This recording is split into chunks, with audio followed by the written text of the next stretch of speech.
have decided to follow Jesus. I have decided to follow Jesus.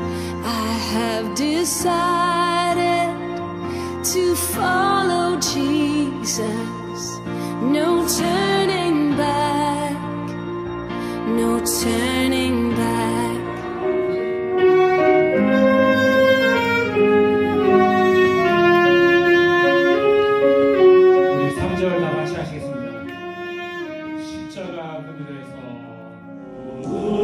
내 목자신이 부족함 없도다. 진행과 푸른 초원에 날 인도하시고 내 영을 건지시고 하루 완전하게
하나님이 우리를 버리셨다고 느끼는 사람들이 의외로 참 많이 있다고 합니다.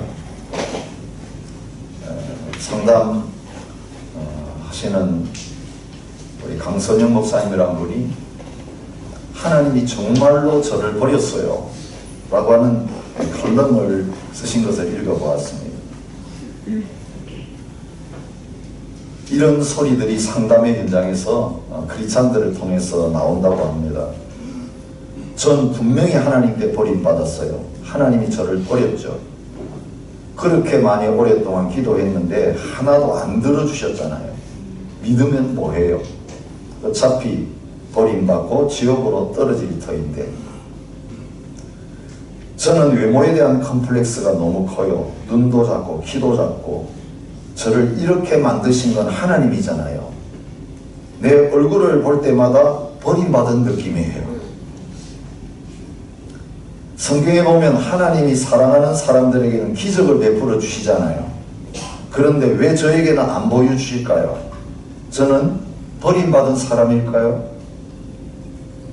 저는 왜 이런 부모를 만났을까요? 좋은 부모도 많은데 부모를 선택할 수는 없잖아요. 하나님이 저 같은 건 하찮게 생각하시니까 이런 가정에서 태어나게 하신 거잖아요. 저는 하나님께 인정받으려고 정말 열심히 전도도 하고 단기 선교도 하고 최선을 다했다고 생각해요. 그런데 아직 결혼도 못하고 변반은 직장도 없고요. 항상 외롭고 힘들어요. 하나님이 왜 제게는 좋은 상황을 안 주시는 걸까요? 가난에서 벗어나질 않네요. 10년이나 기도했어요. 그런데 아직도 이렇게 가난해요. 이런 하나님을 어떻게 믿어요? 정말 비참하고 죽고 싶어요. 여러분, 이 모든 성도들의 공통점이 뭘까요? 고난 가운데 있다는 것입니다. 지난주에 저희들에게 하나님 분명히 말씀해 주셨잖아요. 고난은 하나님 복이다. 그런데 사탄은 우리의 생각 가운데 와가지고 우리를 정죄합니다. 너 같은 것은 구원받을 자격이 없다.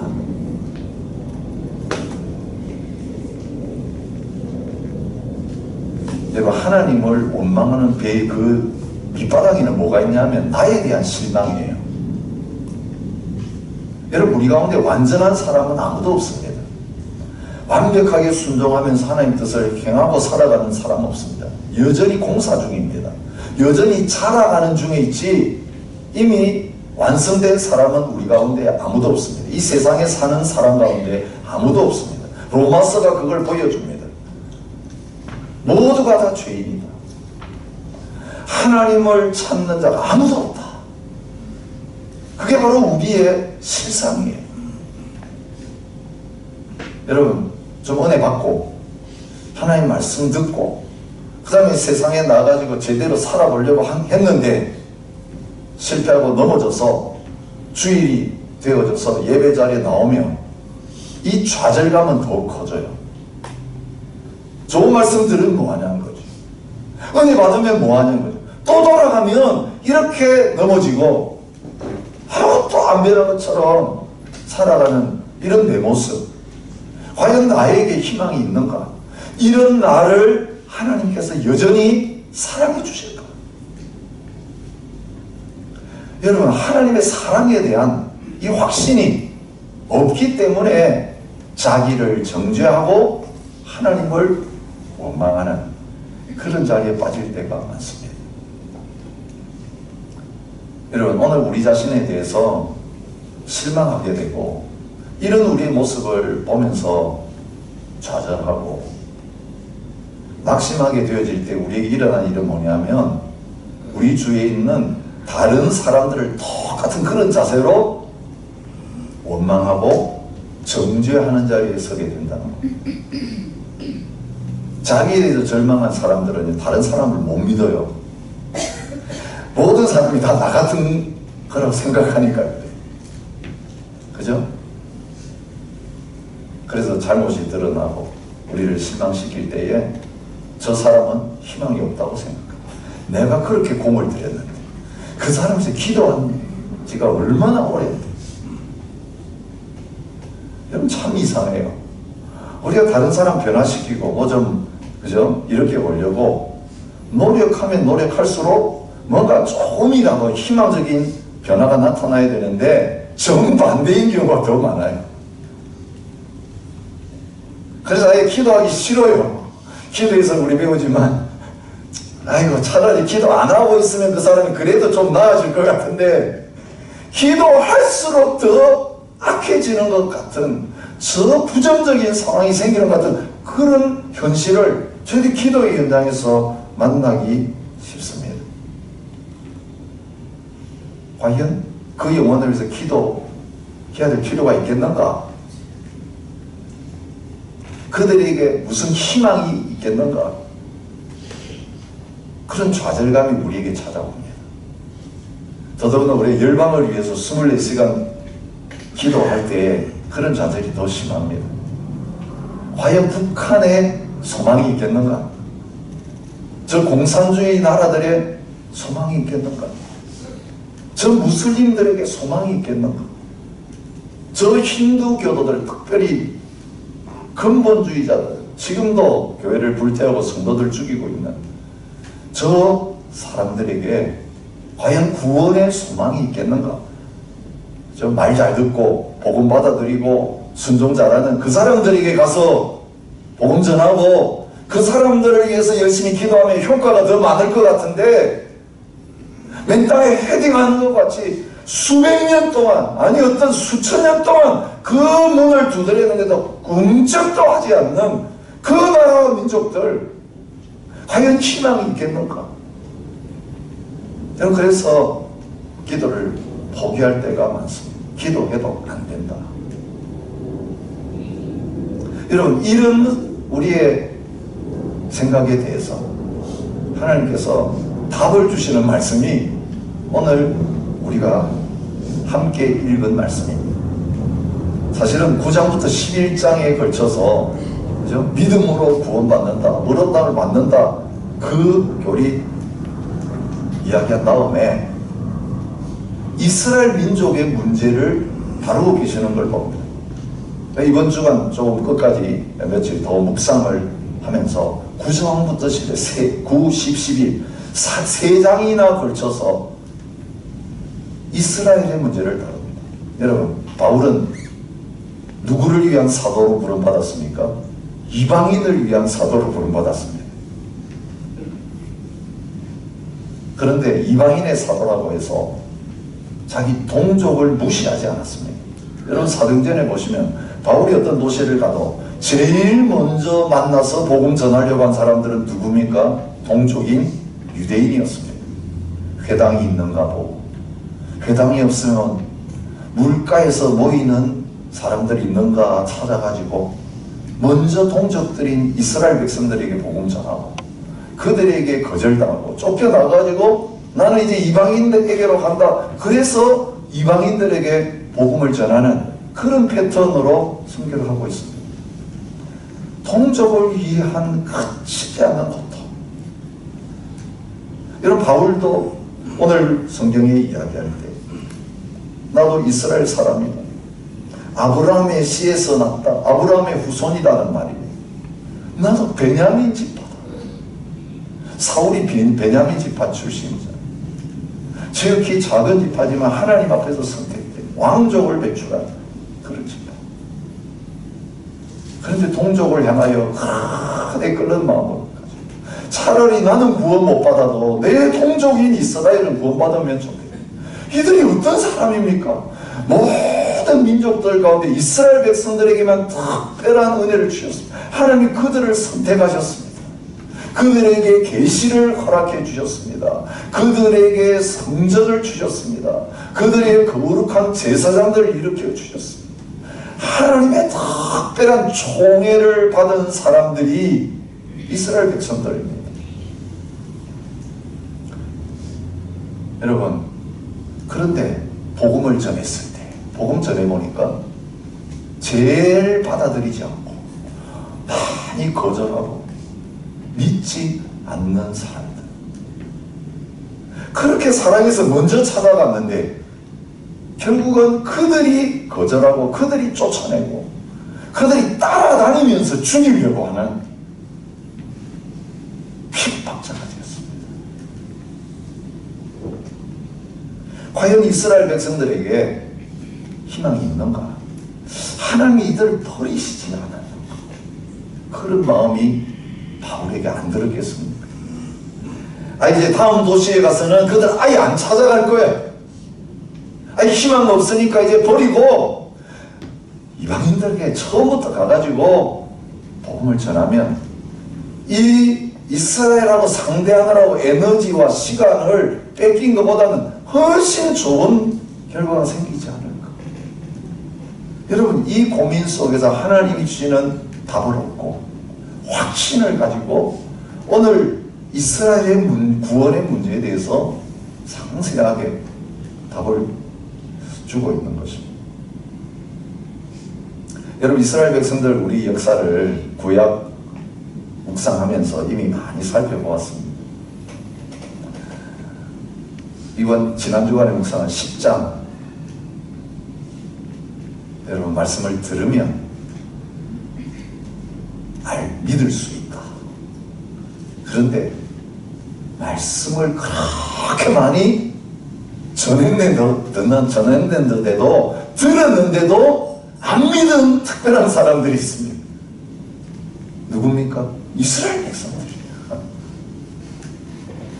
다른 사람들은 못 들어서 못 믿는 자리에 있는데 그렇게 귀에 못이 박히도록 들었는데도 안 믿고 거절한 사람, 종일 내 팔을 벌리고 기다렸는데도 결국 안 돌아온 사람, 그게 지금 바울이 이스라엘 백성들에게 복음을 증거할 때에 매일매일 경험하고 있는 현실입니다.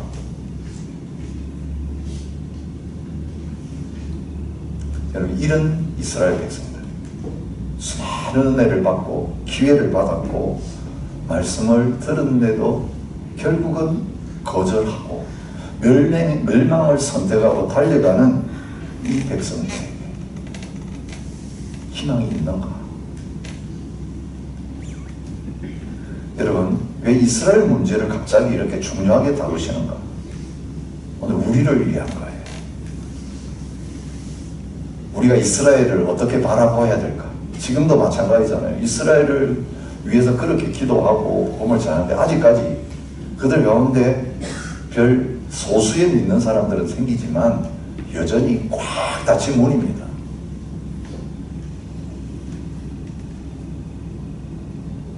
그런데 이렇게 완악하고 은혜를 받고 이렇게 강박하고 희망이 없어 보이는 이 이스라엘 백성들, 우리는 벌써 포기할 수 있어요. 우리는 그 사람들이 이제는 희망 없다라고 낙인을 찍을 수 있지만 오늘 말씀을 통해 하나님 뭐라고 하시냐면 너희들 보기에 가장 하나님 앞에서 희망 없는 이 이스라엘 백성들에게 희망이 있다. 그걸 보여주시면서 이스라엘 백성에게 희망이 있다면 우리들에게도 희망이 있다. 그걸 보여주시는 거예요. 우리가 마음을 닫은 그 사람들도 가능하다 말씀하시는 거예요. 다른 모든 종교 가운데 있는 사람들, 하나님 몰라서 그렇지 그들도 복음을 듣고 구원받을 수 있는 희망이 있다. 여러분, 이스라엘을 통해 뭘 보이시냐면 가장 소망 없는 한 예를 들어서 말씀하시면서 이들에게도 소망이 있다면 다른 사람들에게는 소망이 왜 없겠냐, 그런 메시지를 들려주십니다.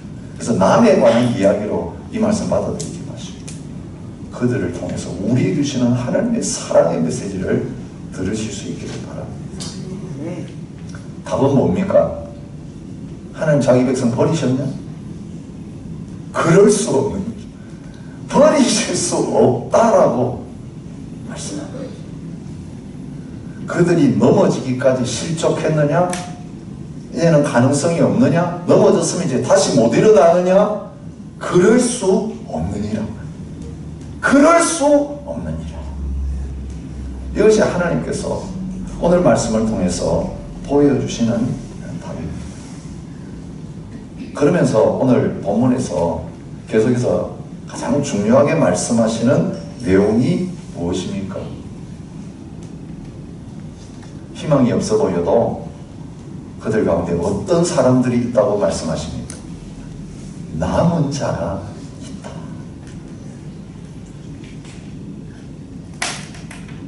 여러분, 그 예를 들어주고 계십니다. 엘리야의 시대에 모든 백성들이 바알을 섬겼습니다. 권력에 굴복했습니다. 엘리야가 하나님 앞에 기도하면서 그러잖아요. 내 혼자 남았습니다. 내 혼자 남았습니다. 차라리 죽는 게 낫겠습니다. 절망하고 포기했습니다. 그렇게 능력을 보여줬잖아요.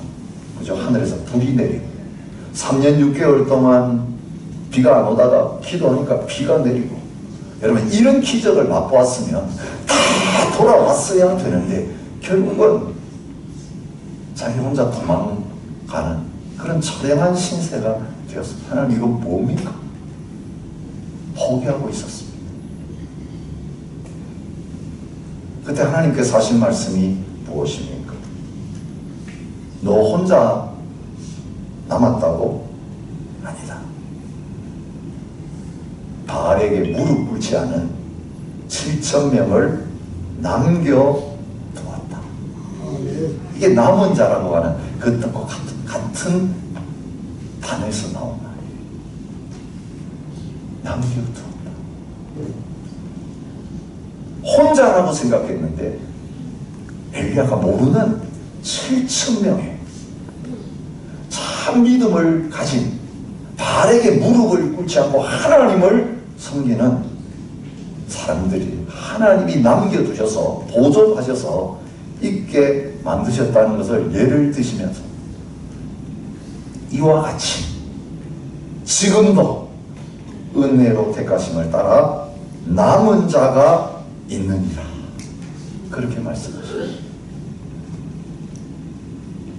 여러분 이스라엘 백성들 모두가 다 이스라엘 백성이라는 그 혈통 때문에 자동적으로 구원받는 것이 아니고 여러분 구원의 조건은 단 한 가지입니다.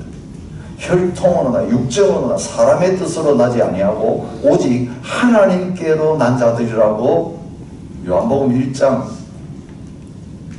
말씀해 주셨습니다. 그런데 그 하나님께로 낸 사람들 무엇을 통해서 하나님의 자녀가 되고 구원받습니까? 영접하고 믿을 때입니다. 그죠? 마음으로 믿고 입으로 시인하면 구원을 받습니다. 오직 믿음입니다. 그런데 복음을 전해도 믿는 사람들이 없고 거절당하는 그 현장 속에서 실망하는 바울에게 하나님 보여주신 거 뭐냐면 봐라 엘리야의 시대에도 그런 일이 있었다. 혼자라고 생각했는데 7,000명이 하나님이 남기신 사람이 있었던 것처럼 이 이스라엘 백성들 가운데도 복음을 전할 때에 믿고 구원을 받을 수 있는 남은 사람들이 있다. 그 전체를 보지 말고 그 남은 자를 바라보면서 소망을 가지라. 그렇게 말씀하고 계십니다. 여러분 이 구약시대에 하나님께서 이 남은 자, 렘넌트라 그러죠. 남은 자들에 대한 메시지를 선지자들을 통해서 보여주셨습니다. 여러분 성전이 무너지고 나라가 망하고 뿔뿔이 외국의 포로로 가가지고 흩어져서 이제는 이스라엘이라고 하는 존재 자체가 없어진 그 현실 속에서 여러분 끌려가서 흩어진 이스라엘 이제는 끝장났구나. 이스라엘은 이제 끝났구나. 이제는 우리의 희망이 없구나. 절망 가운데 그들에게 계속해서 말씀해 주신 사상은 남은 자가 있다는 거예요. 이사야를 통해서 주신 말씀을 오늘 상기시켜 주십니다. 9장 27절에 이미 우리가 묵상했던 말씀입니다. 또 이사야가 이스라엘에 관하여 외치되 이스라엘 자손들의 수가 비록 바다의 모래 같을지라도 남은 자만 구원을 받으리니. 여러분 남은 자는 구원을 받게 되어 있습니다. 그리고 이 남은 자는 절대로 구원을 잃어버리지 않는다는 말씀과 같습니다. 이사야 10장 21절 22절에서 말씀하신 내용이에요. 남은 자 곧 야곱의 남은 자가 능하신 하나님께로 돌아올 것이라. 이스라엘이여 내 백성이 바다의 모래 같을지라도 남은 자만 돌아오리니. 근데 여러분 요엘 선지자도 똑같은 말씀을 하세요. 요엘 2장 32절에 누구든지 여호와의 이름을 부르는 자는 구원을 얻으리니. 여러분 얼마 전에 묵상했던 이 로마서 말씀과 똑같잖아요. 이는 나 여호와의 말대로 시온산과 예루살렘에서 피할 자가 있을 것이며 남은 자 중에 나 여호와의 부름을 받을 자가 있을 것임이니라. 다 죽은 것 같은데 남은 자들이 구원받는 자리에 있을 것을 말하고 있습니다. 미가 선지자를 통하여 미가서 2장 12절에서도 말씀하세요. 야곱아 내가 반드시 너희 무리를 다 모으며 내가 반드시 이스라엘의 남은 자를 모으고 그들을 한 처소에 두기를 보스라의 양떼같이 하며 초장의 양떼같이 할 것이다. 오늘 목자에 관한 말씀을 하셨는데 목자 이런 양처럼 다 흩어져서 얘는 죽었구나 생각하는데 하나님께서 목자가 되셔서 남은 자들을 다 불러 모아서 그 우리 안에 돌봄을 받는 자리에 있게 하실 거라고 말씀하고 계십니다. 근데 오늘 본문에 보면요 남은 자가 두 종류가 나와요. 어떤 남은 자입니까? 이스라엘 백성들 가운데서 복음을 전했을 때 복음을 받아들이고 믿는 그 사람들 소수지만 하나님께서 남은 자라고 부르십니다. 그런데 또 다른 남은 자들이 7절에 나오죠. 복음을 전했을 때에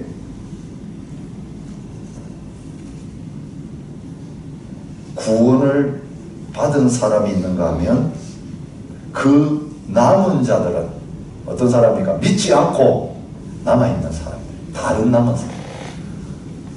복음을 전해 소수이지만 믿고 구원받은 하나님이 남겨두신 사람이 있는가 하면 이 사람들 말고 그냥 나머지, 좀 우리가 비하시키는 말이에요. 나머지들, 그 밖에 있는 사람들, 그 사람들은 우둔해졌다, 그렇게 말하고 있습니다.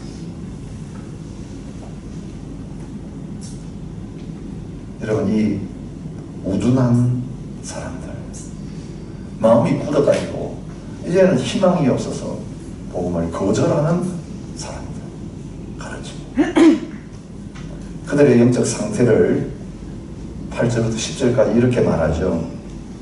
혼미한 심령, 보지 못할 눈, 듣지 못할 귀, 분명히 보여주셨는데도 맹인처럼 보지 못, 들려줬는데도 못 듣는 사람처럼 막혀있고, 마음은 깨닫지를 못하는 혼탁한 가운데 있고, 눈은 흐려서 보지 못하고 등은 항상 보고 있고, 여러분 겉모습이 하나도 안 보이고, 그렇게 보여줘도 못 보고 그렇게 말해줘도 깨닫지 못하는 그 마음을 우둔하다, 그렇게 말하고 있는 것을 봅니다.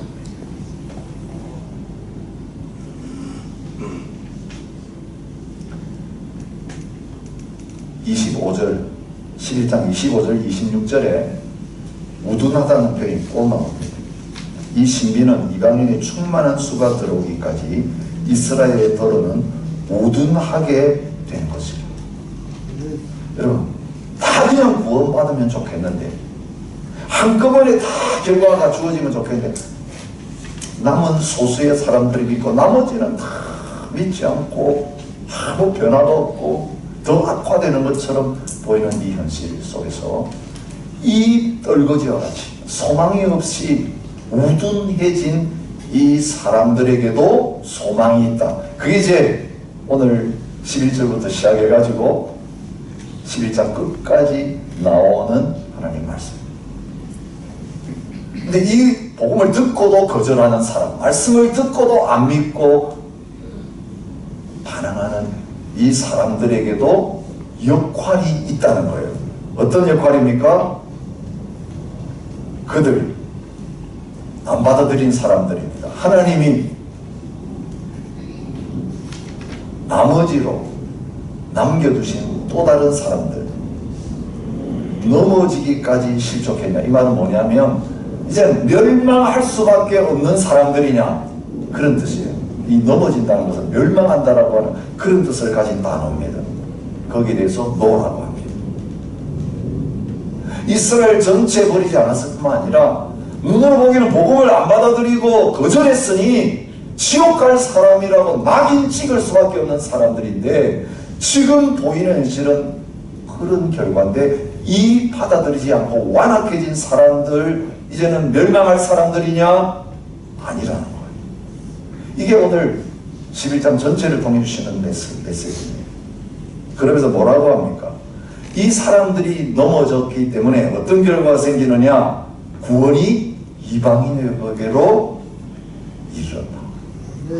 여러분, 바울이 그랬습니다.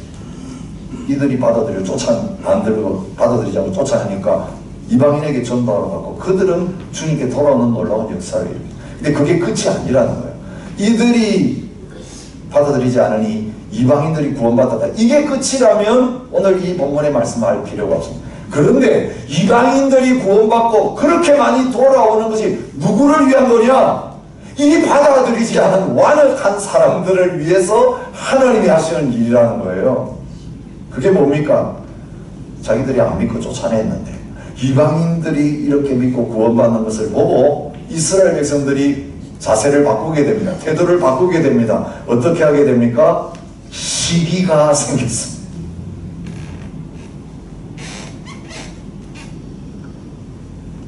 질투가 생겼습니다.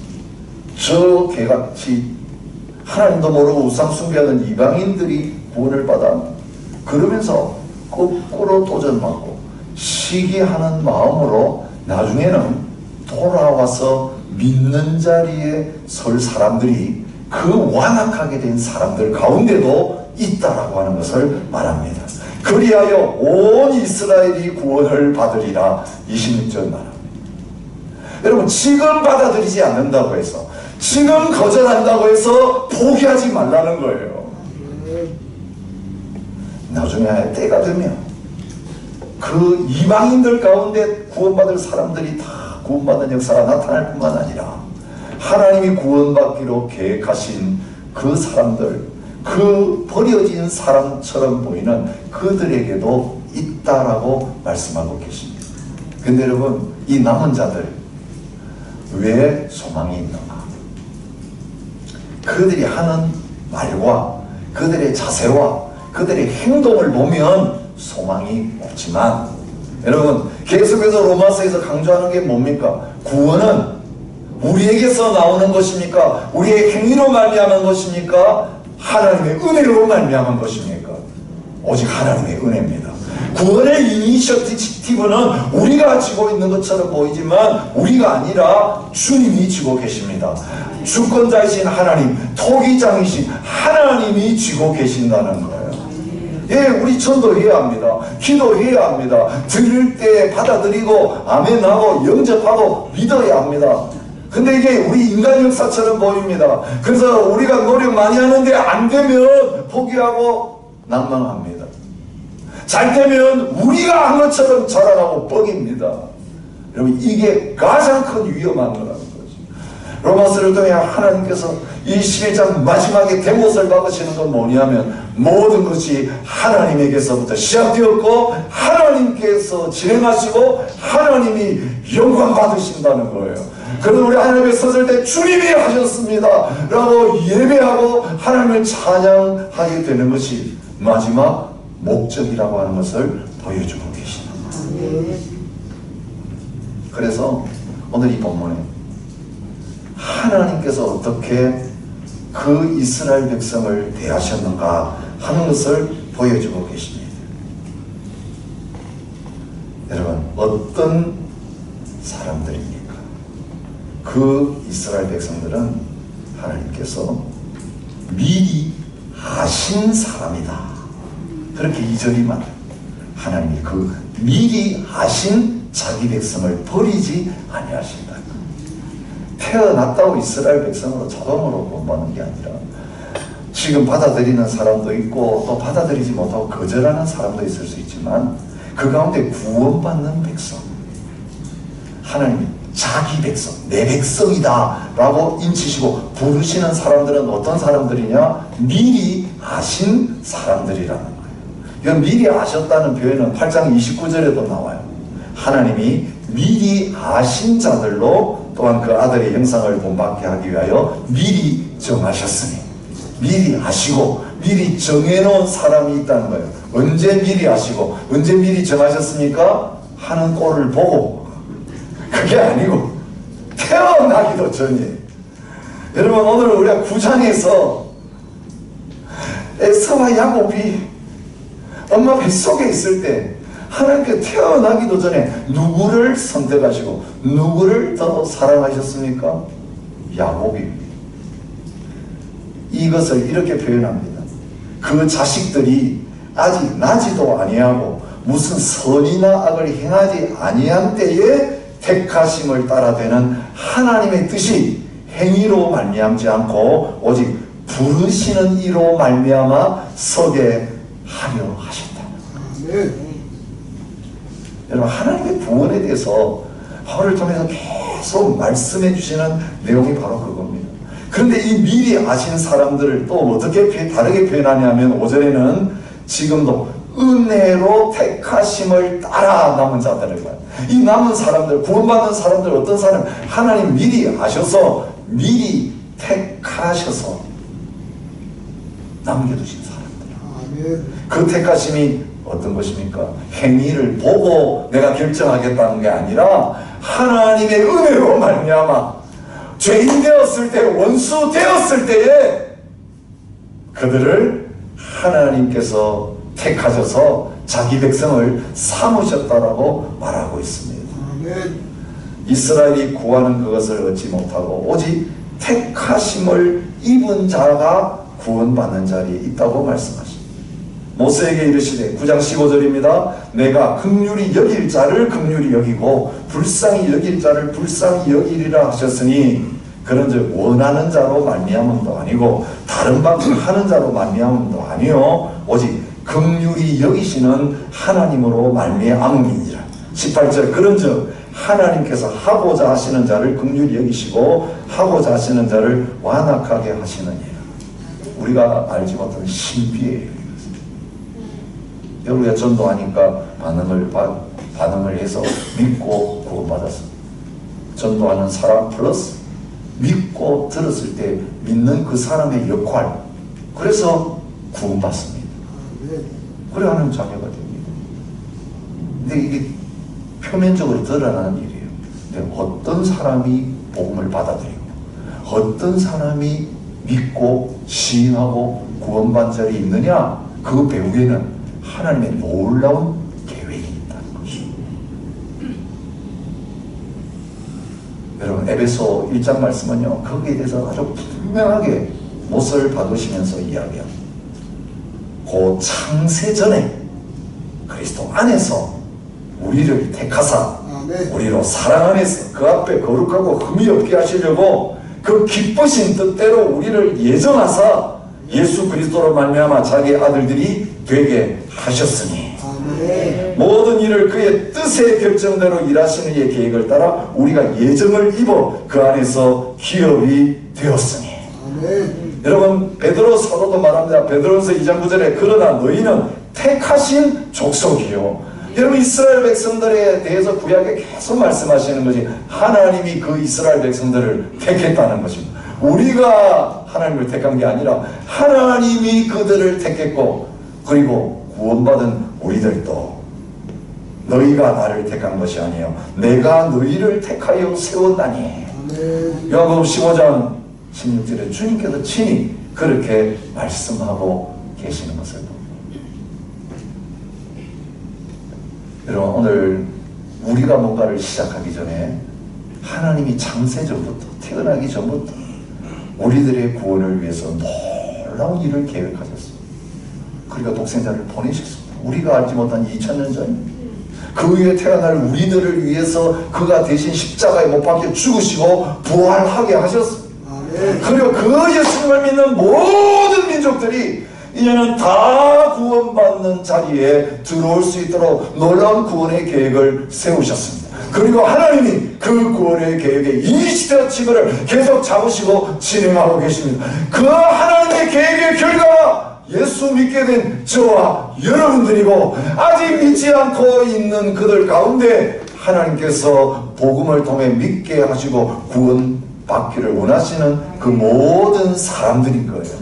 우리 눈으로 안 보인다고 해서 낙망하지 말라는 거예요. 지금 결과가 없다고 포기하지 말라는 거예요.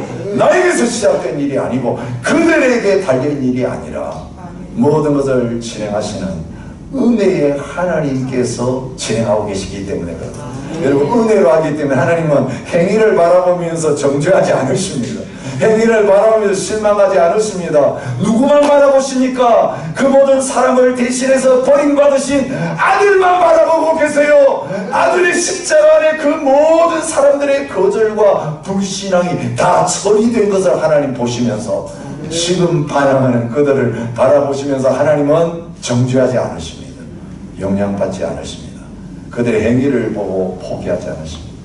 여러분 하나님이 저와 여러분의 행위를 보셨더라면 여기 들어올 사람 아무도 없습니다. 너 어떻게 살았냐? 하나님 심사하셔서 예배 자리에 들여놓으신다면 저도 마찬가지고 여기 들어올 자격 있는 사람 아무도 없습니다. 그런데 우리가 이 예배당에 들어올 때 우리를 보지 않아요. 얼굴 보지 않아요. 우리 외모를 보지 않아요. 뭘 봐요? 우리 안에 주님이 있는가 아닌가 그걸 보아요. 그걸 보시고 받아들여 주십니다. 과거를 묻지 않으십니다. 그래서 사랑한다고 말씀하십니다. 내가 너를 기뻐한다고 말씀하십니다. 내가 너를 절대로 포기할 수 없다고.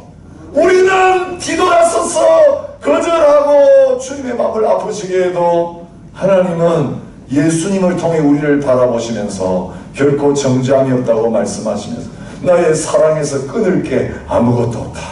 너가 무슨 짓을 해도 나는 너를 사랑하겠다고. 여러분, 무슨 어떤 일이 일어나도 예수님이 열어놓으신 그 길은 결코 막히지 않는다고 약속해주고 계십니다. 여러분, 예수 그리스도 안에서 이 놀라운 은혜를 저희들이 받고 여러분 그 은혜로 받아들여졌어요. 이제 그 은혜의 눈으로 여전히 받아들이지 않는 이스라엘과 같은 그 백성들, 지금도 거절하고 있는 그 이스라엘 백성들, 주님의 은혜의 눈으로 바라보면서 우리에게 맡겨주신 복음 증거의 사명 당당하게 감당할 수 있기를 원합니다. 쫓겨나도 또 가서 문 두드리고, 쫓겨나서 또 문 두드리고, 또 그냥 평생 그렇게 그 동족과 이방인들 향하여 다가갔던 것처럼 오늘 이 주님 오실 날이 가까운 이 마지막 때에 그 백성들 받아들이든지 받아들이지 않든지 주님이 보내시는 그곳에 가서 복음 증거의 사명, 주님의 이 놀라운 구원의 약속 믿고 잘 감당하는 저와 여러분이 되시기를 주님의 이름으로 축복합니다. 우리 함께는 우리 주 예수 그리스도의 이 놀라우신 은혜와 아버지 하나님의 사랑과 성령의 교통하심이 오늘 또 이 복음 위하여 우리의 삶을 드리는 모든 하나님의 백성들과 몸된 교회 위에 이제로부터 영원히 함께 있을지어다.